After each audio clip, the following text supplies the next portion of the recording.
Pitaya atau lebih dikenali sebagai buah mata naga ialah sejenis buah eksotik dari keluarga kaktus. Ianya dipercayai berasal daripada negara Amerika Latin dan ditanam secara komersial di Mexico, Colombia, Argentina, Taiwan, Vietnam, Thailand dan Malaysia.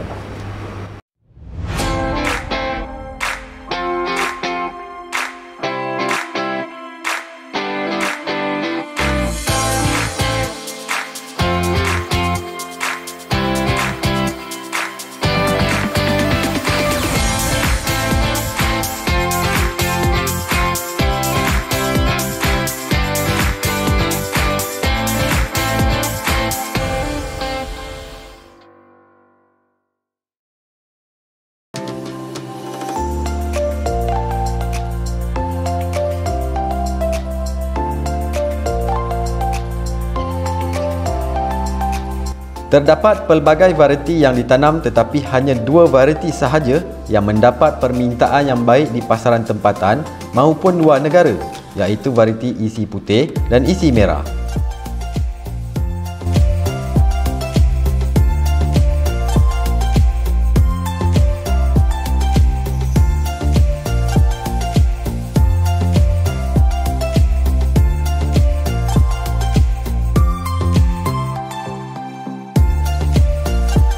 Di Malaysia, keluasan tanaman bagi komoditi ini telah meningkat daripada 547.73 hektar kepada 752.56 hektar dan negeri Johor merupakan negeri utama bagi tanaman pitaya. Penanaman pitaya merah terutamanya mempunyai potensi pengeluaran buah sebanyak 30,000 kg per hektar, melibatkan 2,400 pokok sehektar pada jarak tanaman 2.5 meter kali 3.0 meter. Selain itu, ia juga memberi pulangan yang baik kepada petani dengan anggaran pendapatan bersih bagi tempoh masa ekonomi selama 10 tahun sebanyak RM407,000. Buah pitaya bukan sahaja dimakan segar, malah isi buah pitaya merah boleh dibuat jus, cordial, aiskrim, enzim pitaya dan lain-lain. Buah pitaya juga mengandungi antioksidan yang sangat tinggi. Di dalamnya terkandung zat yang sangat diperlukan oleh tubuh badan seperti kalsium, gula sederhana, vitamin B1, B2, B3 dan vitamin C. Pitaya mempunyai pelbagai khasiat seperti dapat merawat kesihatan mata, menurunkan kadar kolesterol, melancarkan pencernaan dan lain-lain lagi. Dari segi analisis harga pitaya, umumnya tanaman ini berada pada trend harga yang meningkat bagi tempoh 2016 hingga 2020. Harga purata ladang bagi komoditi ini adalah di antara RM3.90 per kilogram sehingga RM4.75 per kilogram, manakala harga purata di peringkat borong adalah di antara RM6.45 per kilogram sehingga RM7.50 per kilogram. Di peringkat runcit, purata harga yang direkodkan adalah di antara RM9.05 per kilogram sehingga RM10.20 per kilogram.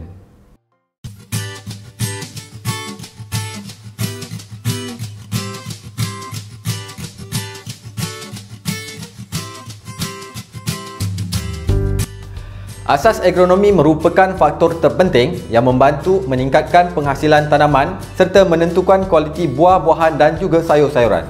Ia meliputi pelbagai aktiviti seperti penyediaan kawasan, penyemaian anak benih, pengairan, pembajaan, kawalan rumpai dan kawalan perosak serta penyakit. Penanaman pokok pitaya memerlukan tiang konkrit dan para sebagai sokongan. Tiang sokongan berukuran 1.8 meter x 12 cm x 12 cm ditanam sedalam 60 cm.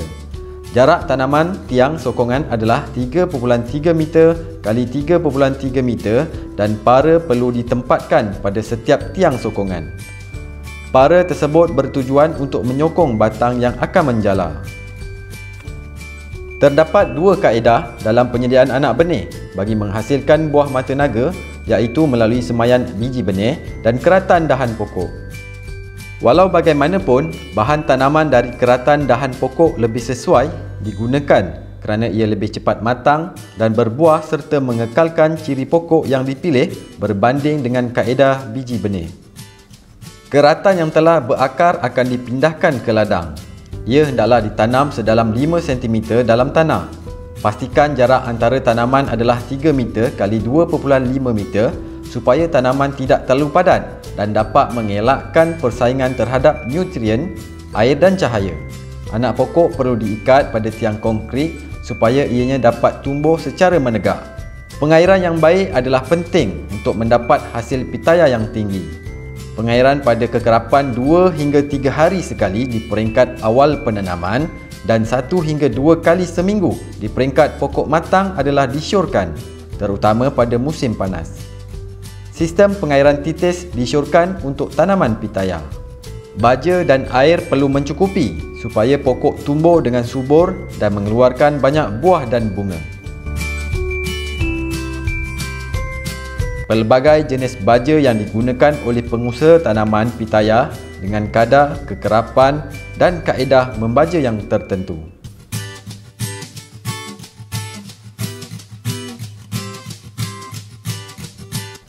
Tanaman buah mata naga sangat sensitif kepada racun rumpai. Batang atau dahannya mudah melecur dan mengelupas apabila terkena racun rumpai. Kawalan rumpai pada pangkal pokok perlu dilakukan dengan cermat supaya batang pokok tidak tercedera. Antara perosak utama bagi tanaman pitaya adalah burung, tupai, tikus, kumbang, lalat buah, siput dan kelawar. Langkah kawalan yang perlu dilakukan ialah dengan membalut buah menggunakan kertas atau jaring pembungkus. Keadaan cuaca yang mempunyai kelembapan yang tinggi menyebabkan tanaman pitaya diserang beberapa jenis penyakit yang disebabkan oleh kulat dan bakteria. Untuk memastikan perkara tersebut tidak berlaku, penggunaan racun yang sesuai adalah perlu dilakukan mengikut jadual.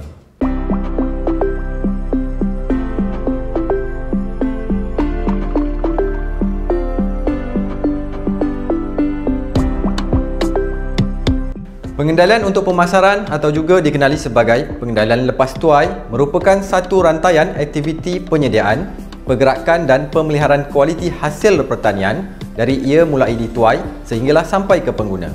Secara umumnya, pengendalian untuk pemasaran hasil tanaman pitaya akan melibatkan aktiviti penuaian, pengendalian di ladang, pengendalian di rumah pembungkusan atau pusat pengumpulan yang melibatkan aktiviti pemilihan, pembersihan dan rawatan, penggeredan, pembungkusan, pelebelan, penyimpanan sementara dan pengangkutan ke pasaran. Bagi menjalankan aktiviti penuaian hasil, kematangan pitaya perlu dikenal pasti terlebih dahulu. Pitaya perlu dituai pada kematangan yang sesuai mengikut spesifikasi pasaran. Pokok pitaya boleh berbuah sepanjang tahun kecuali musim hujan di mana pengeluaran buah akan merosot. Buah pitaya adalah sejenis bukan klimatrik. Oleh itu, penuaiannya perlulah memastikan masa tuaian adalah sesuai bagi mendapatkan buah yang manis dan berkualiti. Buah pitaya boleh dituai pada kematangan optimum iaitu pada 25 hingga 29 hari daripada putik bunga. Buah yang masak akan bertukar warna kulit daripada hijau kepada merah dan mempunyai berat antara 200 hingga 700 gram. Selain itu, kematangan buah pitaya boleh dikenal pasti melalui indeks kematangan berpandukan perubahan fizikal dan warna. Bagi pitaya, indeks kematangan dibahagikan kepada 5 peringkat seperti berikut.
Penuaian mestilah dilakukan dengan cermat kerana kecederaan pada buah pitaya semasa dituai akan mengakibatkan pitaya menjadi rosak dan tidak dapat dipasarkan. Waktu yang disyorkan untuk penuaian adalah pada awal pagi atau petang. Sarung tangan digunakan semasa penuaian bagi mengelakkan buah dari tercedera, terkena kuku dan sebagainya. Buah pitaya dituai dengan memotong tangkai menggunakan pisau atau gunting yang tajam tanpa merosakkan kulit buah. Buah pitaya yang telah dituai diletakkan di dalam bekas yang dialas kertas atau bahan cushion supaya tidak cedera. Pemilihan dan pengasingan di peringkat ladang perlu dilakukan bagi memastikan hanya buah pitaya yang baik dan memenuhi spesifikasi pasaran sahaja dibawa ke rumah pembungkusan atau pusat pengumpulan. Buah pitaya yang dikumpulkan di tempat teduh akan diasingkan mengikut tahap kualiti dan varieti sebelum disusun ke dalam bekas-bekas yang sesuai. Buah yang mengalami kerosakan mekanikal, rosak, cacat bentuk yang keterlaluan, tidak segar, terlalu kotor, diasingkan untuk dimusnahkan atau dirawat. Buah yang tidak dapat digunakan akan ditanam bagi mengelak menarik lalat buah. Buah yang telah diasing dan dibersihkan akan dibawa ke pusat pengumpulan. Pengangkutan keluar dari ladang perlu dilakukan dengan cepat untuk mengelakkan pitaya daripada terdedah terlalu lama pada keadaan persekitaran yang ada kalanya terlalu panas dan terlalu lembap. Jenis kenderaan yang digunakan juga perlu sesuai dengan jarak pasaran dan jumlah barangan yang dikendalikan.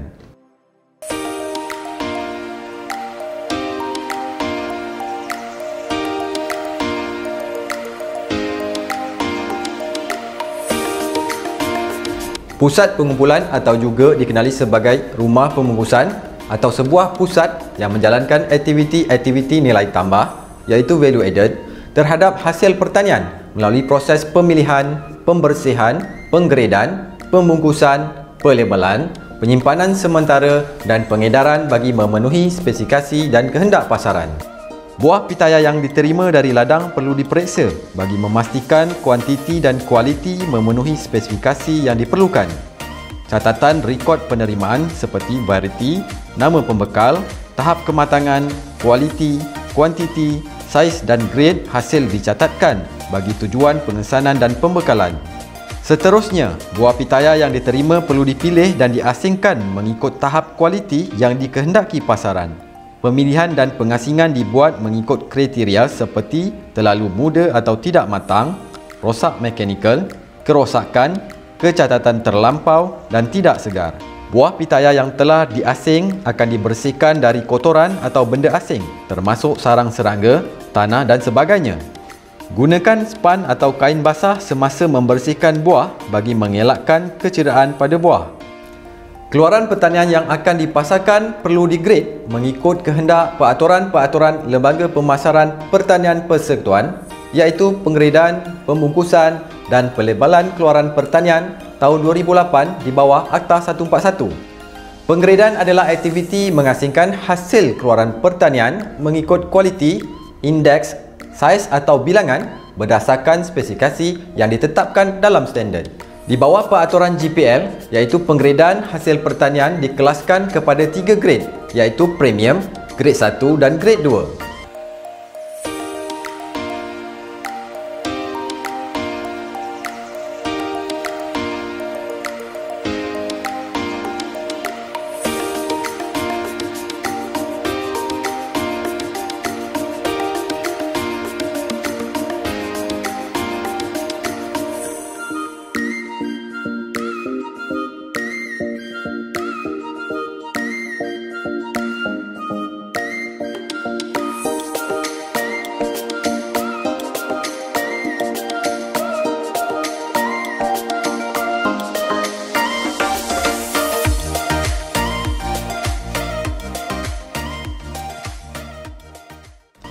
Bagi pasaran tempatan, kualiti terbaik buah pitaya ialah buah yang cukup matang, segar, bersih dan bebas daripada sebarang kecacatan dan kerosakan fizikal.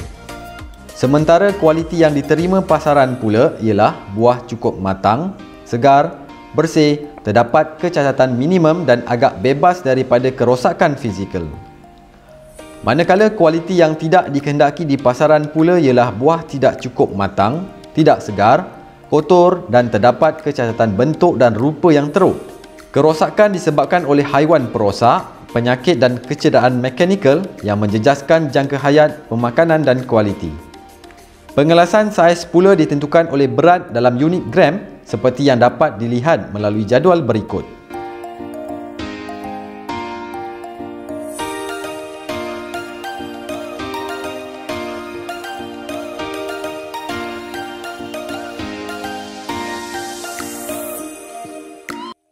Peraturan-peraturan Lembaga Pemasaran Pertanian Persekutuan iaitu Penggradean, Pembungkusan dan Pelebelan Keluaran Pertanian tahun 2008 atau Peraturan GPL mewajibkan setiap keluaran pertanian yang akan dipasarkan perlu dibungkus.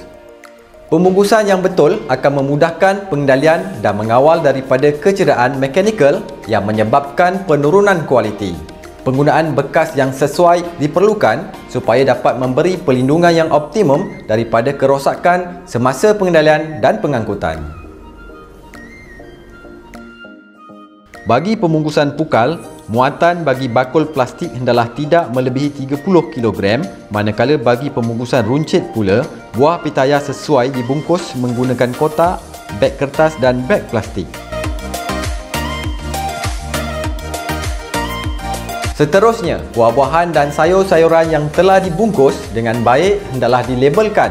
Di bawah peraturan GPL, sesuatu hasil pertanian untuk jualan hendaklah disertai dengan label yang mengandungi maklumat-maklumat seperti berikut.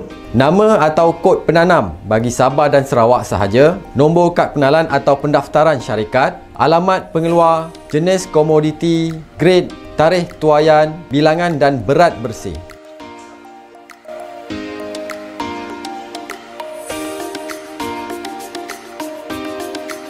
Buah-buahan dan sayur-sayuran kadangkala disimpan sementara sebelum diangkut atau diedarkan ke pasaran. Penyimpanan sementara diperlukan kerana buah-buahan dan sayur-sayuran tidak dapat diedarkan dengan kadar segera kerana masalah teknikal dan logistik, memenuhi kuantiti konsainen yang mencukupi, hasil buah-buahan dan sayur-sayuran yang berlebihan daripada permintaan pada hari tersebut serta mengawal kedudukan harga di pasaran. Buah pitaya mampu mengekalkan kualitinya sehingga 2 hingga 3 minggu jika disimpan pada suhu ambience dan juga mampu bertahan hingga 5 minggu jika disimpan pada suhu rendah 5 hingga 10 darjah Celsius dengan kelembapan relatif 90%.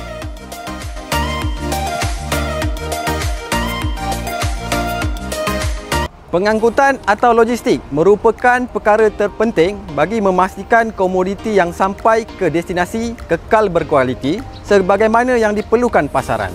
Lori biasa digunakan untuk hantaran jarak dekat. Buah-buahan dan sayur-sayuran yang telah dibungkus sama ada menggunakan bakul, kotak atau jaring perlu disusun dengan rapi bertujuan untuk mengurangkan pergerakan atau gegaran sewaktu perjalanan yang boleh menjejaskan kualiti. Pastikan juga pengudaraan di atas kenderaan mencukupi untuk mengurangkan suhu. Perjalanan di waktu malam juga digalakkan kerana cuaca sejuk pada waktu tersebut.